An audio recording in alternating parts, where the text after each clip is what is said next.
Olá, amigos da Novo Tempo, minha saudação carinhosa a você que todas as semanas para um tempinho e sintoniza a sua TV ou acessa a internet ou talvez a rádio, aprendendo um pouquinho mais sobre o Apocalipse no programa Bíblia Fácil. Saiba que você é muito bem-vindo a esse programa. Nesta temporada nós estamos aqui em São José dos Campos, no Hotel Monreale, com um grupo de 8 amigos que vieram de vários estados brasileiros, como por exemplo, Rio Grande do Sul, Espírito Santo, Minas Gerais, Amazonas, São Paulo, e nós estamos aqui para aprender um pouquinho mais da Palavra de Deus. E hoje vamos estudar um tema muito especial. Vamos aprender um pouquinho mais a respeito da volta de Jesus. A volta de Cristo é a nota tônica da Palavra de Deus. De fato, tudo o que Jesus fez em sua primeira vinda, o seu ministério terrestre, ele não teria significado a menos que Jesus voltasse para buscar agora os troféus da sua vitória. Buscar agora o grupo de pessoas que aceitaram o plano da salvação. Então, com a volta de Cristo, nós temos a culminância do plano de Deus em salvar o ser humano. E Deus quer salvar a mim e a você. Deus deseja salvar a todos nós.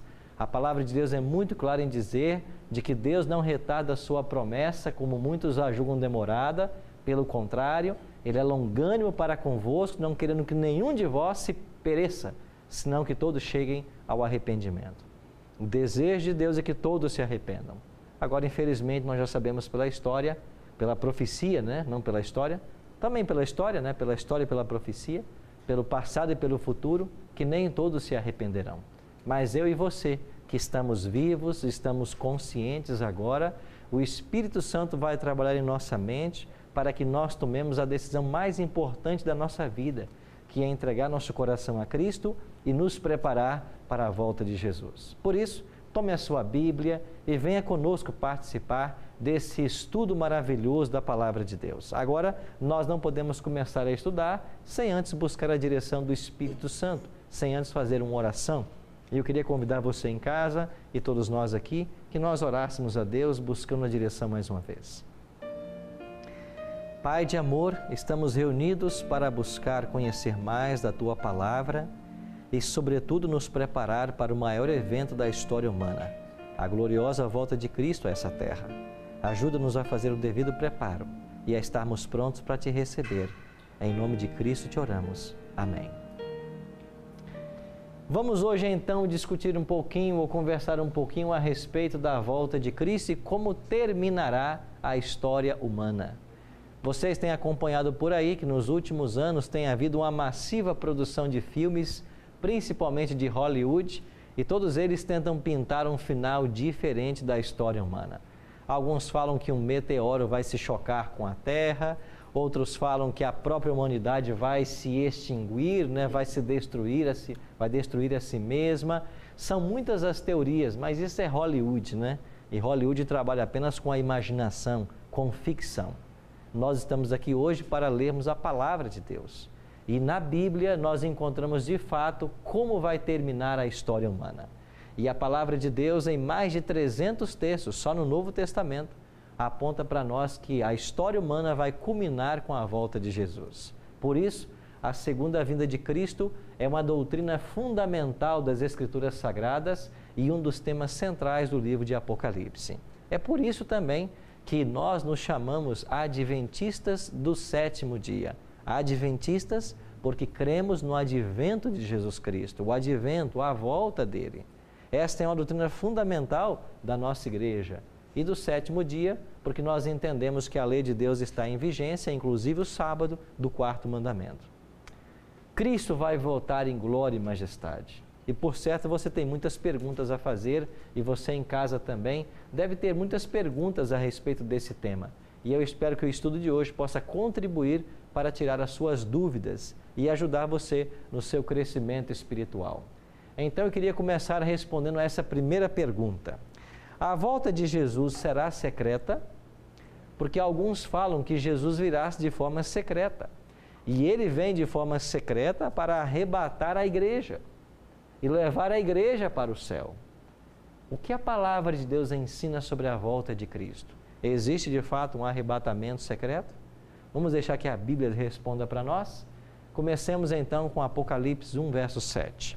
O texto diz assim: Eis que vem com as nuvens, e todo o olho o verá, até quantos o traspassaram. E todas as tribos da terra se lamentarão certamente sobre ele, certamente. Amém. O que o Apocalipse está nos ensinando aqui? Eis que vem com as nuvens, e todo o olho o verá. Quem é este todo olho? Alguns querem ensinar por aí que são os olhos da fé. Não é isso que o texto está dizendo. Ele vem com as nuvens e todo ser humano que estiver vivo vai vê-lo voltar. Aqueles que morreram, os ímpios, eles não verão Cristo voltar. E os salvos que estão mortos, eles ressuscitarão na vinda dele. Então, todo ser humano que estiver vivo, ele vai ver Jesus voltar. É por isso que o Apocalipse diz: Eis que vem com as nuvens e todo o olho verá. Deus fará um milagre, porque um evento ou um objeto no céu não pode ser visto por toda a humanidade ao mesmo tempo. Por exemplo, o Sol. Enquanto nós do hemisfério norte, enquanto as pessoas do hemisfério norte observam o Sol, nós do hemisfério sul não observamos. Não podemos vê-lo ao mesmo tempo. Mas na volta de Cristo acontecerá um milagre. Os dois hemisférios do planeta o verão voltar no mesmo momento. Então não tem nada de secreto. Não será secreta a volta de Cristo. Todo olho verá. O que há de secreto nisso? E existem outros textos na Bíblia que nos ajudam, como por exemplo, em Mateus 24, 27, o próprio Jesus Cristo foi quem disse assim: Porque assim como o relâmpago sai do Oriente e se mostra até no Ocidente, assim há de ser a vinda do Filho do Homem. Jesus mostrou que um relâmpago, quando ele estala no céu, todos veem. Assim vai ser a minha vinda.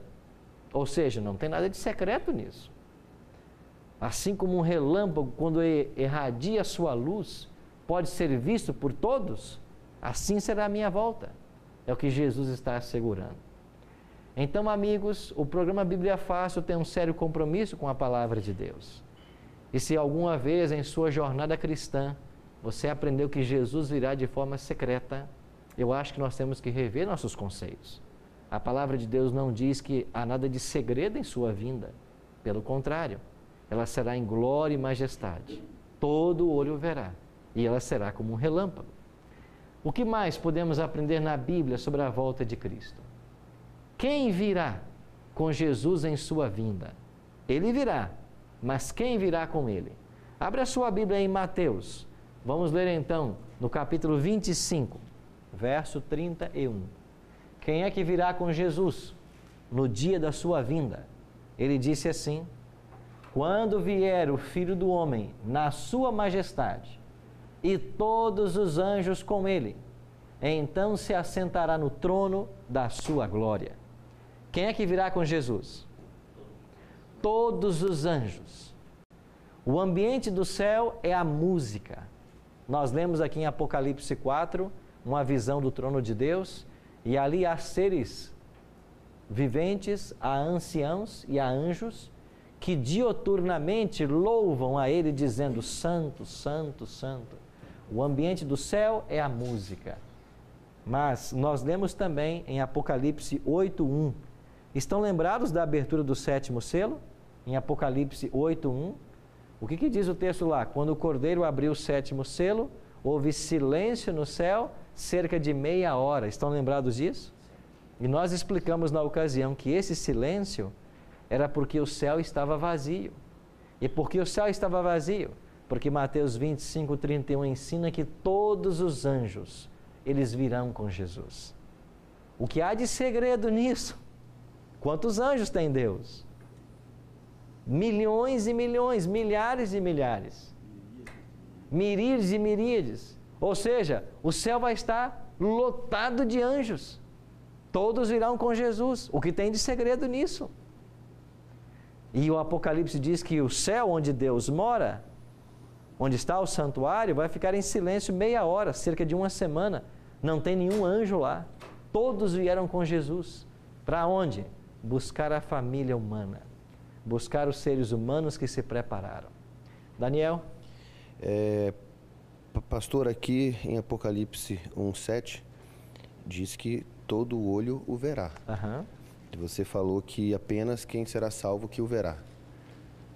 Todos os que estiverem vivos, não importa se salvo ou perdido, e os mortos salvos, eles ressuscitarão também no momento da volta dele. Tá, então todos que estiverem vivos, vão ver. Salvos ou não, verão. E os que estiverem mortos ressuscitarão. Os salvos mortos, ressuscitarão. Mortos ressuscitarão. Então o ímpio que está morto, ele não vê Jesus voltar. O ímpio morto. Ele continua morto. Entendi. Certo? Entendi. Só mais uma dúvida. Como será a nossa ida? De que maneira? Para o céu? Em relação ao nosso físico, em relação à nossa estrutura física, como será a nossa ida? Coloca mais perto. Como será a nossa ida em relação à nossa estrutura física, o nosso corpo? O corpo humano. Corpo humano. Então, como ficará, como irá? Um texto que nós depois vamos lê-lo também, mas já posso adiantar para vocês. É o apóstolo Paulo, em 1 Coríntios capítulo 15, verso 51. É ele que responde a essa pergunta tua. Ele diz assim, 1 Coríntios 15, 51. Eis que vos digo um mistério, nem todos dormiremos, ou seja, nem todos morreremos, mas transformados seremos todos. 1 Coríntios 15, 51. Agora o verso 52. Num momento, num abrir e fechar de olhos, ao ressoar da última trombeta, a trombeta soará e os mortos ressuscitarão incorruptíveis. Que mortos são esses? Os salvos. E nós seremos transformados. No momento, num abrir e fechar de olhos, nós seremos transformados. E o verso 53 diz assim, porque é necessário que esse corpo corruptível se revista da incorruptibilidade e o corpo que é mortal se revista da imortalidade. Então hoje nós temos um corpo corruptível, porque é um corpo que tem a tendência para o pecado e um corpo que foi afetado pelo pecado. Por exemplo, o fato de você não ser tão forte quanto eu é prova disso. Entendeu? Então, algumas pessoas têm mais vigor físico do que outras. Umas crescem mais do que outras. E toda degeneração da natureza humana, ela está relacionada com o pecado.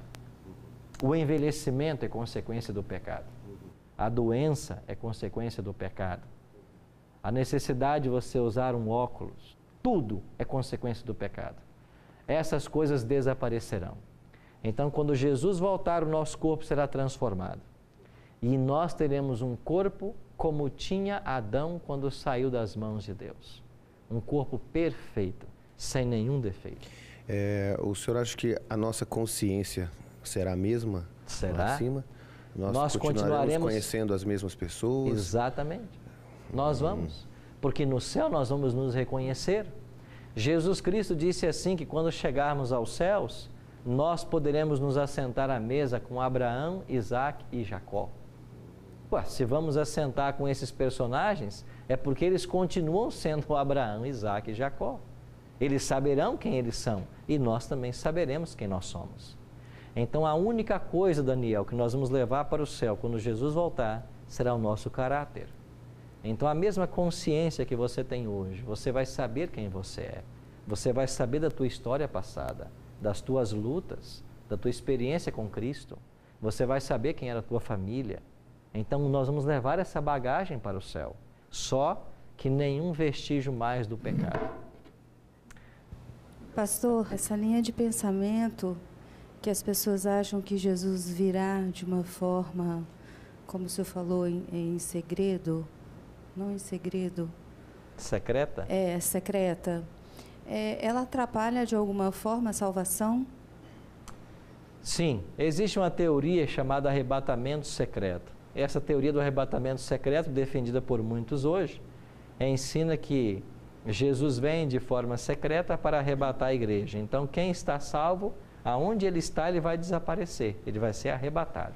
Ele some desse ambiente. Então essa é uma teoria que se ensina. Ela está baseada em um verso da palavra de Deus, ou aqueles que ensinam isso, né? Quando Jesus disse que estarão duas no campo, um será tomado, o outro deixado. E eles acham que esse texto fala a respeito da volta dele. E então ensina-se isso. Mas esse texto está sendo mal aplicado. Quando Jesus diz que estarão duas no campo, uma será tomada e outra deixada, é o seguinte, as pessoas poderão estar no mesmo local, nas mesmas situações, mas uma pode ser salva, a outra não. Esse é o sentido. Não que as pessoas vão desaparecer, porque se as pessoas salvas desaparecessem, então a Bíblia não ensinaria a respeito da volta de Cristo, porque se elas já foram para o céu, ele vem buscar quem? E Paulo não está dizendo aqui que quando a trombeta for tocada e ele descer, é aí que nós vamos ser transformados? Ele não diz assim, nós os vivos, os que ficarmos, seremos então transformados? Então não há sentido. Ayrton. Pastor, o senhor disse que nós seríamos arrebatados, eleitos. E lá nos céus nós reconheceríamos uns aos outros. Uhum. Por exemplo, se um de nossos entes queridos aqui na terra não estiver lá, nós teremos consciência disso? Que ele não herdou a vida eterna? Sendo assim, nós não sofreríamos, lembrarmos, nosso pai, nosso irmão, não está aqui, não foi eleito? Muito boa a sua pergunta, Ayrton. E essa é uma dúvida que muitas pessoas têm. Elas perguntam assim, mas se eu me salvar e minha esposa, quem eu tanto amo, não se salvar, o céu vai ser de fato um local feliz? Bom, nós teremos consciência de quem é que está salvo e quem não está. Nós saberemos dos nossos parentes que se salvaram ou não se salvaram. Agora, como que o céu poderá ser um lugar feliz, mesmo não estando lá quem nós amamos tanto? Você se lembra que quando nós estudamos a respeito do juízo de Deus, nós falamos que esse juízo se processa em 3 fases. Uma primeira fase começou em 1844 e dura até a volta de Jesus. Uma segunda fase acontece durante o milênio no céu. Essa fase durante o milênio no céu nós chamamos de juízo comprobatório. Esse juízo é um juízo de comprovação. É apenas para nós sabermos o porquê da perdição das pessoas. E vai funcionar assim. Quando nós, durante o milênio no céu, tivermos acesso aos livros de registro e sabermos o porquê da perdição dos ímpios, e quando nós virmos ali todas as oportunidades que foram dadas por Deus para essa pessoa, e mesmo assim essa pessoa rejeitou tudo o que Deus fez por ela, então nós vamos entender que Deus foi justo. Quando entendemos a justiça divina, nós vamos ficar satisfeitos. Porque Deus não pode levar ninguém para o céu contra a sua vontade. Há um outro detalhe ainda. Hoje nós amamos as pessoas, mas o nosso amor, ele está ainda mesclado com o pecado. E eu sempre dou uma ilustração aqui no programa para mostrar isso. Você mesmo tem 3 filhas. Vamos supor que você tivesse 4 ou 3 pratos de alimento ou comida e pudesse alimentar 3 pessoas por um determinado tempo. Mas você tivesse 4 candidatos, suas 3 filhas e mais uma pessoa. A quem você salvaria? A quem você alimentaria? Será que você daria comida para uma estranha e deixaria uma filha tua morrer? Você faria isso? Podia dividir um pouquinho para cada um, né? Se você tivesse que escolher, você só pode salvar 3 vidas. Não a 4ª. Quem Sim. você deixaria de fora? A outra. A desconhecida. Desconhecida. Claro. Você é pai, você ama suas filhas. Mas mesmo esse amor paterno está mesclado com o pecado. Porque se ele não tivesse mesclado com o pecado, seria indiferente qual você salvaria. Porque você amaria as 4 da mesma maneira. Mas porque o nosso amor está mesclado com o pecado, a gente faz escolhas assim. Quando chegarmos na eternidade, nós vamos amar como Deus ama.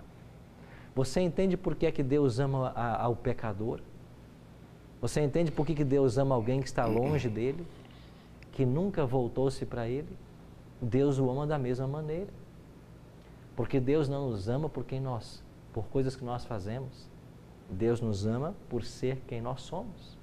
Então, no céu, você vai amar a todas as pessoas como você ama a pessoa mais íntima que você tem.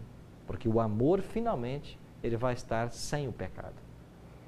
Então, nós vamos reconhecer a justiça divina E o fato de uma pessoa que nós amávamos não estar ali, não vai trazer tristeza para nós. Mas nós vamos entender que Deus foi justo em não salvar aquela pessoa. Então nós vamos ficar, nós vamos ser compreensíveis com essa circunstância. Então, mesmo na eternidade, nós sempre lembraremos os nossos antequeridos. Poderemos lembrar deles, sim, mas nunca com a tristeza e ter um coração triste mesmo porque eles não estão ali. Não. Todos os que quiseram, ali estão. Não querendo questionar, mas não tem uma passagem que o Senhor Jesus contou? Passagem não, é uma parábola, na verdade. Daquela que ficou viúva, casou com outro irmão, depois casou com outro irmão, e aí perguntaram para ele, de quem será a esposa nos céus? Como que ficaria uma situação dessa? Essa questão familiar, os fariseus estavam preocupados com isso, né? Isso. E eles perguntaram para Jesus, olha, uma mulher casou-se com um homem, ficou viúva, depois casou-se com outro, e ela casou-se 7 vezes. Qual será o esposo dela no céu? Foi. Aí Jesus disse assim, não, porque no céu nós vamos ser como os anjos. Nós não vamos nos dar em casamento. Ou seja, a relação mais íntima que você tem nessa terra, que é uma relação conjugal hoje, lá no céu, esse amor será muito maior, porque não haverá mais a mescla do pecado. E nós todos seremos filhos e filhas de Deus. Viveremos como uma eterna família. Então, o mesmo carinho e apreço que você terá por alguém da sua família carnal que você teve aqui na terra, vai ser por um outro desconhecido que você nunca viu, mas agora está ali no céu. Então, a grande diferença é que lá nós vamos amar sem qualquer vestígio do pecado. Muito bem. Ok? Outras perguntas existem a respeito da volta de Cristo e vocês estão com boas perguntas, mas eu queria responder então mais uma. Qual será a missão dos anjos na volta de Jesus? Todos os anjos virão com Cristo, mas por que virão tantos? Eles têm uma missão. E então Jesus disse qual é essa missão. Aí mesmo, você está em Mateus? Olha Mateus 24 e o verso 31. Palavras do próprio Jesus Cristo. E ele enviará os seus anjos com grande clangor de trombeta, os quais reunirão seus escolhidos dos 4 ventos, de uma a outra extremidade dos céus. Qual será a missão dos anjos na volta de Cristo? Eles virão para reunir os seus escolhidos. Olha aqui mais uma vez, a falácia do arrebatamento secreto. É quando Cristo volta com todos os anjos que os remidos serão reunidos. Ou seja, os anjos virão com a missão de ajuntar as famílias que foram separadas pela morte. Então, se você ama alguém, essa pessoa está morta. E agora, na volta de Cristo, as famílias serão reunidas. Então, todos os que estiverem salvos daquela família, eles serão reunidos. E nós vamos ser reunidos pelos anjos em família e então sermos levados para os céus. Então, a missão dos anjos será reunir os salvos dos 4 cantos da terra. As sepulturas se abrirão. Os mortos em Cristo ressuscitarão. Os justos vivos são transformados e todos eles agora são reunidos pelos anjos para serem levados para os céus. Vamos para um breve intervalo e quando voltarmos nós vamos continuar entendendo como será a volta de Cristo a essa terra. Daqui a pouquinho estaremos de volta.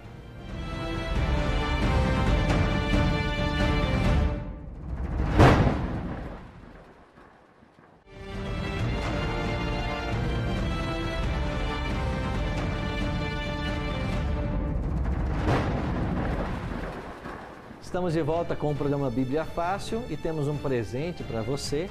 Essa linda revista com todos os temas que abordamos aqui no programa. Você pode solicitá-la através do telefone e do endereço eletrônico que vai aparecer aí no seu monitor, na sua TV.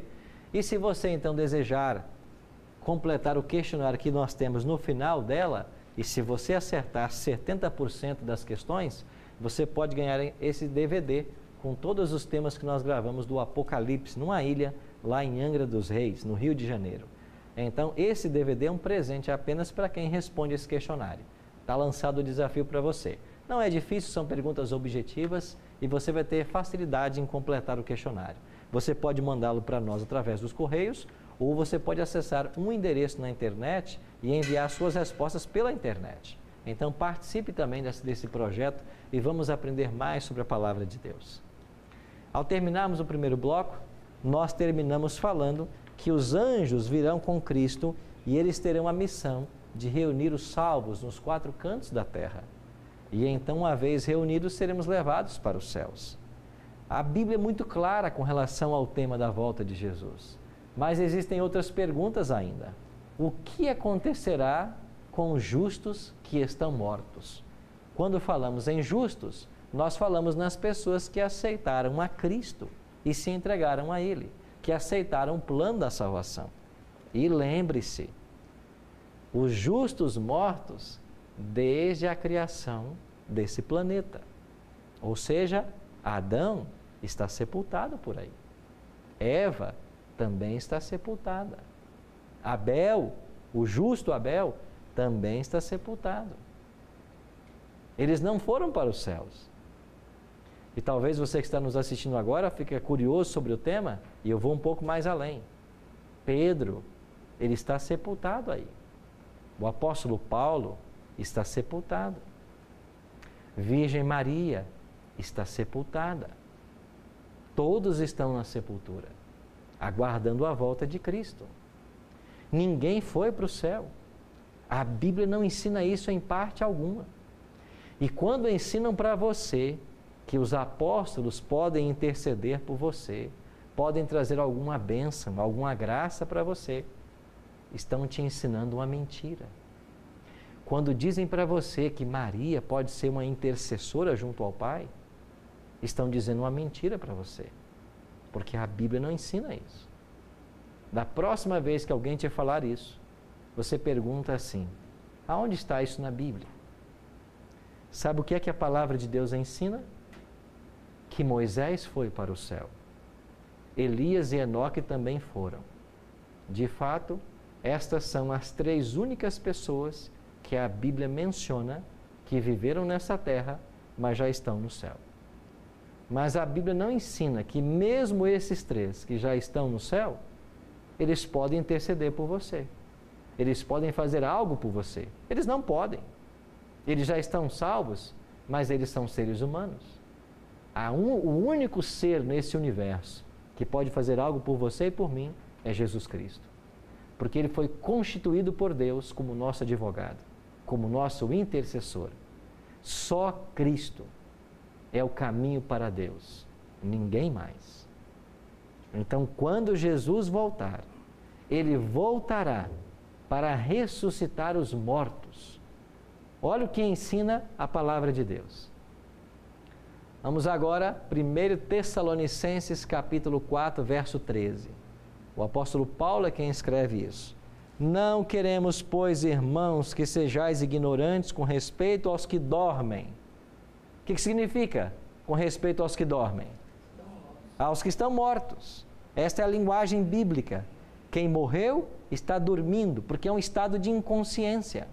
Para que não vos entristecerdes como os demais, que não têm esperança. Verso 14. Pois, se cremos que Jesus morreu e ressuscitou, assim também Deus, mediante Jesus, trará em sua companhia os que dormem.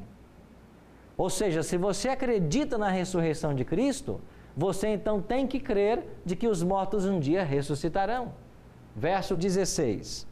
Porquanto o Senhor mesmo, dada a sua palavra de ordem, ouvida a voz do arcanjo e ressoada a trombeta de Deus, descerá dos céus, e os mortos em Cristo ressuscitarão primeiro. Por que é que os mortos em Cristo ressuscitarão primeiro? Porque haverá uma segunda ressurreição. Mas essa segunda ressurreição, ela não acontece na volta de Cristo. Ela só acontecerá 1000 anos depois. Mas aonde que está essa segunda ressurreição na Bíblia? Vá para Apocalipse capítulo 20. Dê uma olhadinha no versículo 5. Apocalipse 20, verso 5. Os restantes dos mortos não reviveram até que se completassem quanto tempo? 1000 anos. Os restantes dos mortos não reviveram até que se completassem os 1000 anos. Então, como funcionará? Jesus volta. Todos os mortos salvos ressuscitam, desde a criação do mundo, desde o primeiro morto, que é Abel, que nós entendemos pela Bíblia que ele está salvo. Abel não está no céu, ele vai ressuscitar na volta de Cristo. Então, nós cremos de que esse mundo, esse planeta, a humanidade tenha 6.000 anos de história. À luz da Bíblia, nós entendemos que a humanidade tem cerca de 6.000 anos de história. Todos esses seres humanos, nesses 6.000 anos, que estão salvos, eles ressuscitarão na volta de Jesus. Então, a ideia de que quando alguém morre já vai para o céu é mentira. Ninguém morre e vai para o céu. Quem morre fica sepultado, dormindo, até que Jesus volte. E se morreu perdido, até 1.000 anos depois da volta de Jesus, como nos ensina Apocalipse 20, verso 5. Uma outra pergunta que nós temos que responder: o que vai acontecer com os justos que estão vivos? Paulo diz assim: eis que vos digo um mistério, nem todos dormiremos. Olha aqui, nem todos morreremos, mas transformados seremos todos. No momento, no abrir e fechar de olhos, ao ressoar a última trombeta. A trombeta soará e os mortos ressuscitarão incorruptíveis. E nós, os vivos, seremos o quê? Transformados. Eu já havia lido esse texto para vocês hoje. Então, o que vai acontecer com todos os justos que estão vivos? Eles são transformados no momento da volta de Cristo. Um outro detalhe a respeito da volta de Cristo: o que acontecerá com os ímpios mortos? Foi a pergunta da Sharon. Olha o que diz Apocalipse 20, verso 5. O texto que nós lemos: os restantes dos mortos não reviverão. Ou seja, os ímpios que não estão salvos, eles não ressuscitam na volta de Cristo. Mas eles vão ressuscitar 1.000 anos depois da volta de Jesus. O que acontecerá com os ímpios que estão vivos na volta de Jesus? Paulo diz assim: então será de fato revelado o iníquo, aquele que comete iniquidade, aquele que peca, a quem o Senhor Jesus matará com o sopro de sua boca e o destruirá pela manifestação da sua vinda.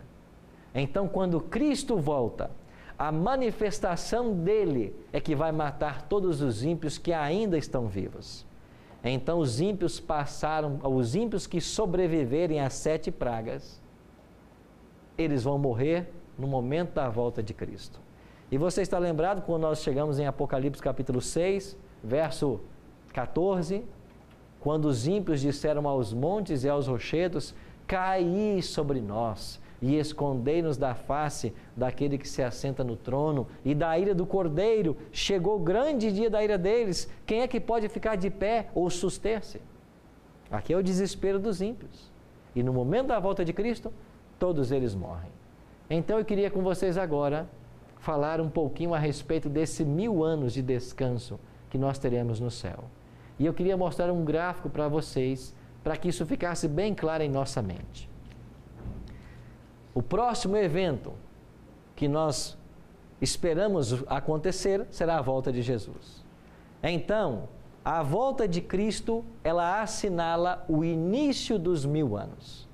Quando Jesus voltar, teremos a ressurreição dos salvos. Ou seja, todos aqueles que aceitaram o plano da salvação, desde Abel, desde Adão, eles vão ser ressuscitados na volta de Jesus. Uma vez que eles ressuscitarem, eles serão levados para os céus. É a sua ascensão para o céu. Os ímpios que estão vivos, eles morrem na volta de Jesus. E Satanás será preso. Por que o diabo será preso? Porque não tem ninguém mais para ele tentar. Esta prisão de Satanás é apresentada no Apocalipse numa linguagem muito interessante. Olha aí na sua Bíblia, em Apocalipse capítulo 20. É esse o capítulo que fala da prisão de Satanás. Olha a linguagem que João usa. Apocalipse capítulo 20, verso 1. Então vi descer do céu um anjo, tinha na mão a chave do abismo e uma grande corrente. Ele segurou o dragão, a antiga serpente, que é o diabo Satanás, e o prendeu por quanto tempo? 1.000 anos. O anjo volta do céu com uma corrente e prende Satanás. Essa corrente aqui é literal? Não. É um simbolismo.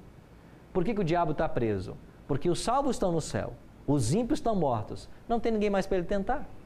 Ele está só. Por isso ele está preso. E por 1000 anos ele vai ficar preso nessa terra desolada. Ele e os seus demônios. 1000 anos vagueando por aqui. E toda a obra que nós hoje conhecemos, ela será destruída na volta de Jesus. A terra vai ficar desolada e vazia. É o que diz o profeta Jeremias no capítulo 4.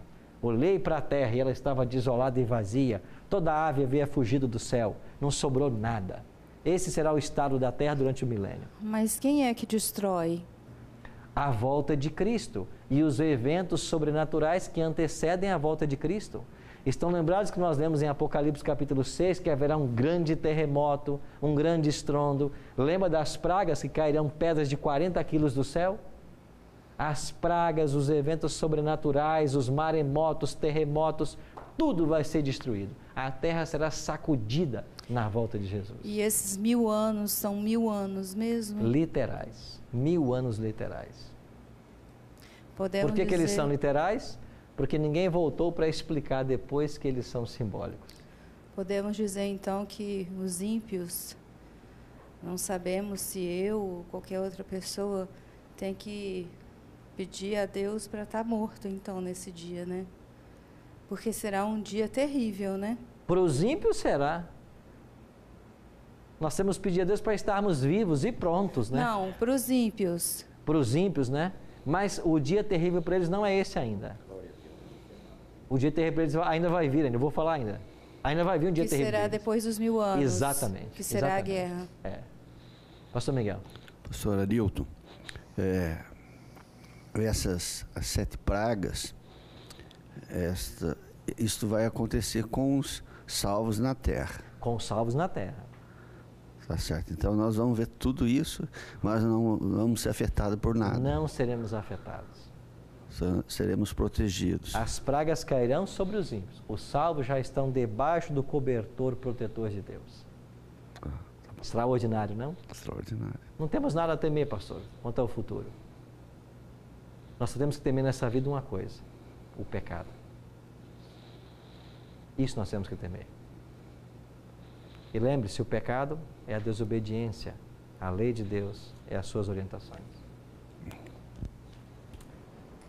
O que vai acontecer durante o milênio? Durante 1000 anos, os salvos estão no céu, reinando com Cristo, juízo comprobatório.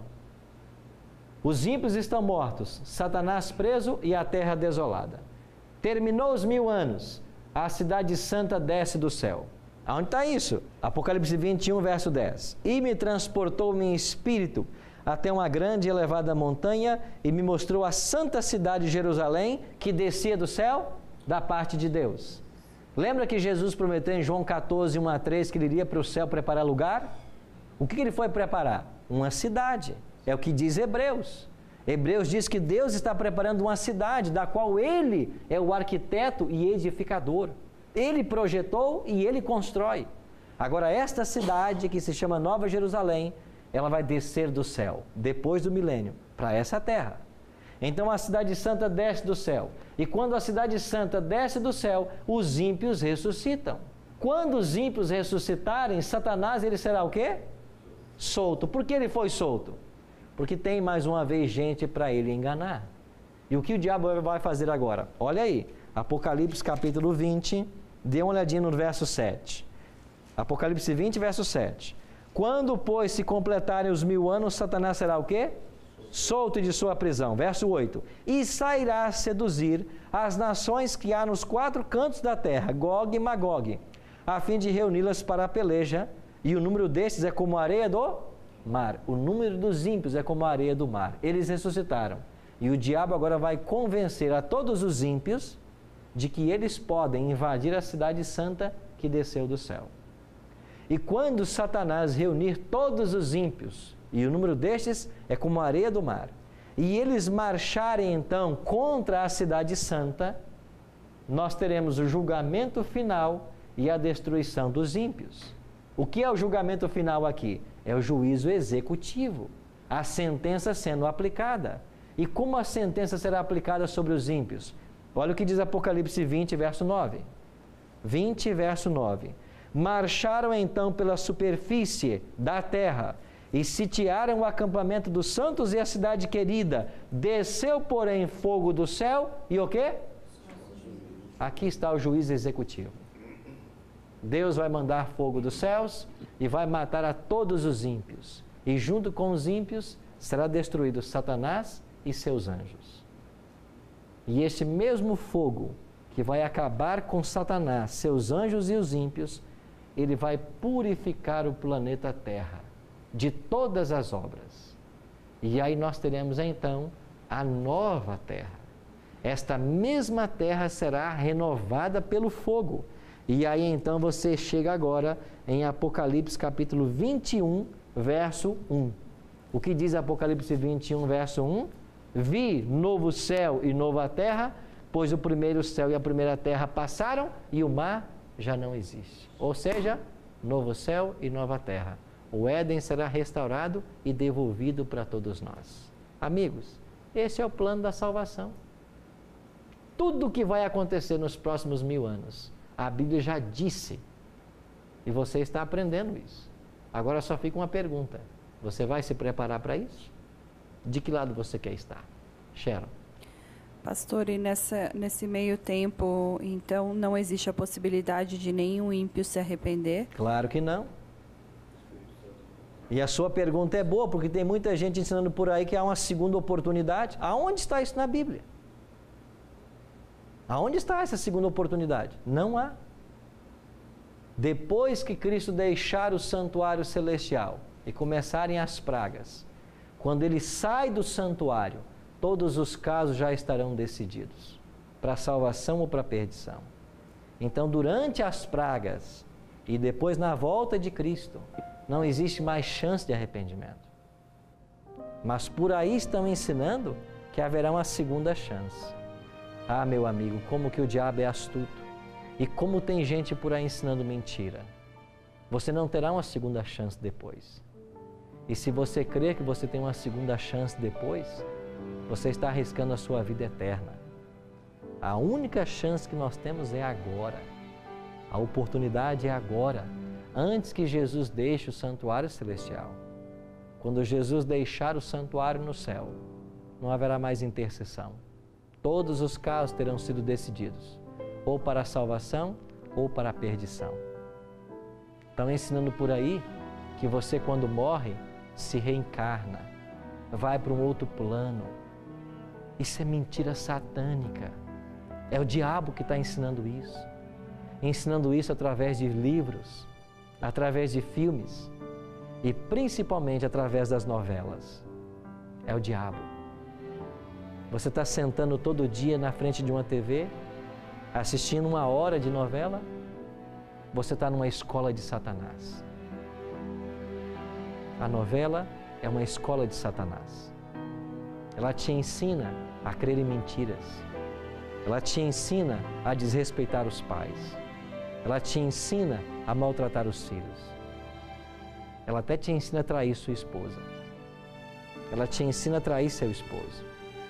Ela te ensina a roubar, a passar os outros para trás. Muito cuidado com aquilo que você assiste. Muito cuidado com aquilo que você lê. E é interessante, né? Mas como pastor, eu tenho que dizer uma coisa muito séria. Muito cuidado com a igreja que você frequenta. Vou repetir. Muito cuidado com a igreja que você frequenta. Porque tem muita igreja por aí que o púlpito está sendo usado por Satanás. E o que se ensina lá não é a palavra de Deus. Não é. No estudo de hoje, vocês puderam ver de forma simples tudo o que vai acontecer daqui para frente. Não há arrebatamento secreto. Não há uma segunda oportunidade. Não há nada disso. Claro, como está nos textos que nós lemos. E aí eu pergunto, você quer estar de que lado aqui?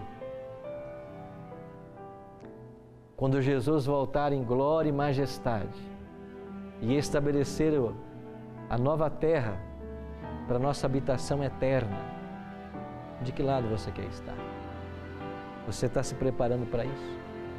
Então é uma pergunta que eu tenho que fazer. O seu coração é de Cristo? O seu coração é dele? Você se entregou para ele já? Você se declarou dele? Vou convidar o Oséias, que vai cantar para nós agora. E o Oséias vai cantar uma música que diz assim: o dia enfim chegou, vamos subir. O dia enfim chegou, vamos subir. Esse dia que chegou, é hora de subir, é o dia da volta de Cristo. E enquanto ele cantar essa música, que eu não sei quantos minutos tem, eu vou fazer um apelo para você agora. Se durante essa música você quer entregar o seu coração a Cristo, você pode ficar de pé. Mas só fica de pé se você estiver disposto a entregar o seu coração a Jesus e dizer assim: daqui para frente, o meu coração é teu. Eu vou crer só na tua palavra. E pela graça do teu Espírito, eu vou me preparar para o céu. E eu vou ajudar muita gente a ir para o céu também. Porque eu estou tendo um privilégio de conhecer essa palavra que eu não conhecia. Agora eu vou sair daqui e pregar para todas as pessoas que Jesus está voltando, que é a solução mesmo para a morte, que é a solução para o pecado. Então, se enquanto Oséias cantar, você quiser entregar o seu coração a Cristo, vocês que estão aqui no auditório, você poderá ficar de pé. E você que está em casa, nos assistindo, se você também quer entregar o seu coração a Cristo, aí onde você está agora, enquanto Oséias cantar, você também vai ficar de pé. Eu não vou ver você, mas não precisa que eu veja. Deus vai estar aí do seu lado. E Jesus vai ver você se levantar ou não. Esta é a decisão mais importante que um ser humano pode tomar. Vamos ouvir.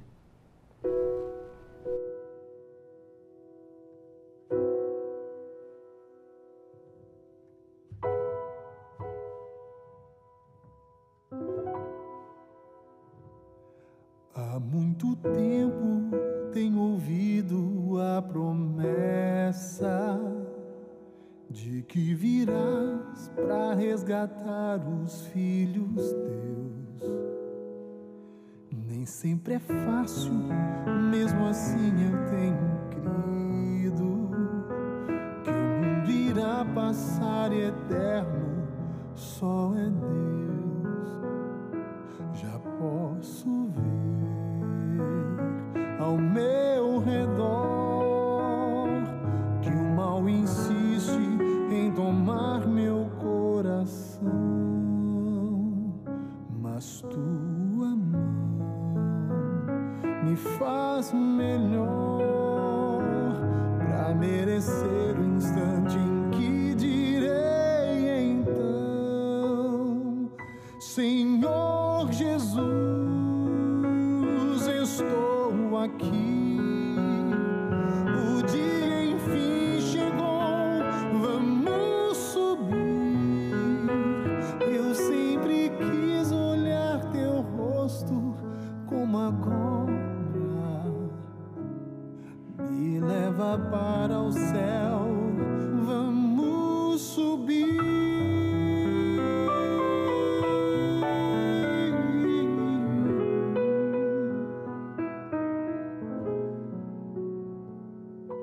Mesmo que todos os amigos se afastem e que eu seja perseguido em meu viver,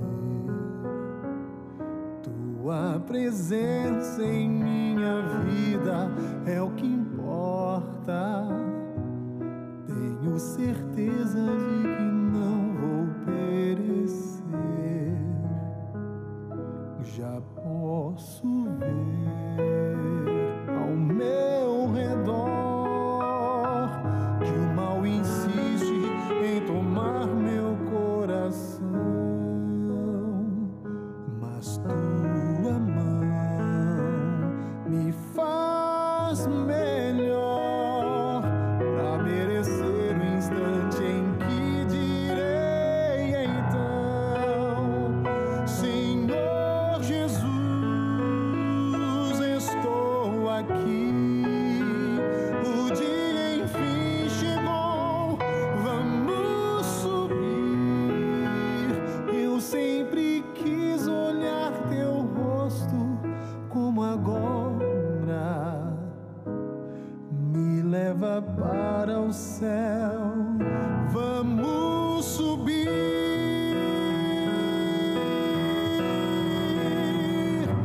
Já posso ver o lar que me espera, já posso contemplar o seu olhar. Eu sempre quis olhar teu rosto como agora.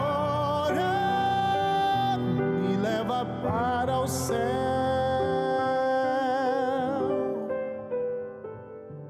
vamos subir.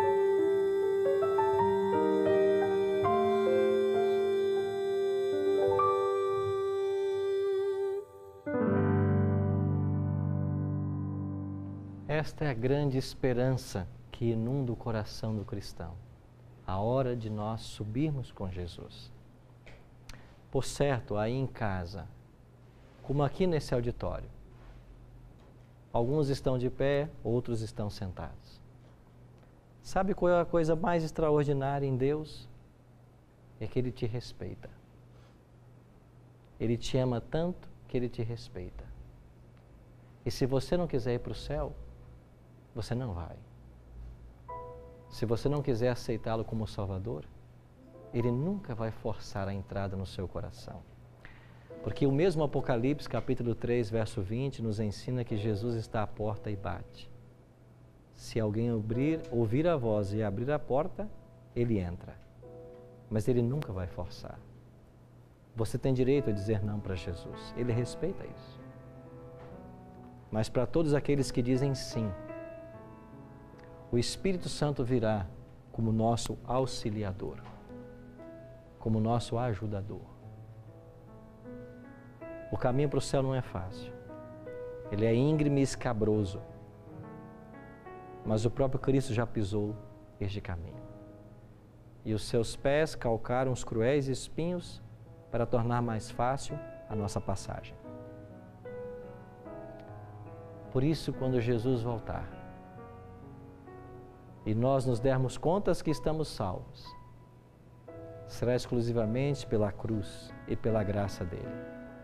Porque só a graça tem esse poder de nos transformar. Ore comigo agora. Pai Santo, louvado e exaltado seja o teu santo nome, porque a tua palavra nos mostra verdades maravilhosas nesta hora. Obrigado porque a tua palavra nos adverte de que Jesus está voltando e de que um preparo deve ser feito. Todos esses que estão de pé, não só aqui no auditório, mas também em milhares de lares no Brasil afora, eles estão de pé agora diante da TV, diante de um computador na internet, porque eles estão declarando que o coração deles é teu. O que nós precisamos é que o Senhor agora nos justifique, que a tua justiça seja a nós imputada. E uma vez que isto aconteça, que o teu Espírito nos faça crescer em santidade, até o dia em que Jesus voltará para transformar o nosso corpo corruptível num corpo eterno de glória. Por isso, Pai, nos entregamos em tuas mãos, suplicando que o teu Espírito Santo venha ao nosso encontro e que abençoe a todos nós e nos prepare tão somente para o dia da tua volta a essa terra. Te oramos em nome de Cristo. Amém. Obrigado pela sua companhia, que Deus te abençoe. Semana que vem, nós vamos nos reunir para o último tema dessa temporada. Vamos aprender a respeito de um novo céu e uma nova terra. Eu espero por você. Que Deus o abençoe.